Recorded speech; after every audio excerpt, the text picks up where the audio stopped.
حضرت ابو ہریرہ رضی اللہ عنہ بیان کرتے ہیں، رسول اللہ صلی اللہ علیہ وآلہ وسلم نے فرمایا، ایسے فتنوں کے آنے سے پہلے نیک اعمال کرنے میں جلدی کر لو جو تاریک رات کے ٹکڑوں کی طرح ہوں گے۔ آدمی صبح کے وقت مومن ہوگا تو شام کے وقت کافر، جبکہ شام کے وقت مومن ہوگا تو صبح کے وقت کافر۔ وہ دنیا کے مال و متاع کے عوض اپنا دین بیچ دے گا۔ مشکوٰۃ المصابیح، حدیث نمبر 5383۔ حدیث کے کچھ فوائد۔ نمبر 1، دین کو مضبوطی سے پکڑے رہنے اور عمل صالح کی جانب تیزی سے آگے بڑھنے کی ضرورت قبل اس کے کہ موانع حائل ہو جائیں۔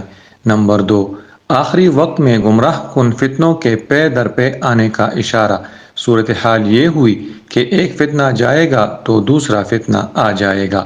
نمبر 3، جب انسان کا دین کمزور ہو جاتا ہے اور وہ متاع دنیا جیسے مال وغیرہ کے چکر میں دین سے کنارہ کش ہو جاتا ہے تو یہ اس کے دین سے انحراف، دین بیزاری اور فتنوں کے شکار ہونے کا سبب بن جاتا ہے۔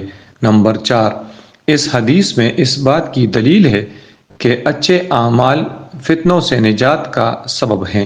نمبر 5، فتنوں کی 2 قسمیں ہیں، شبہات کا فتنہ جس کا علاج علم ہے، اور شہوات کا فتنہ جس کا علاج ایمان اور صبر ہے۔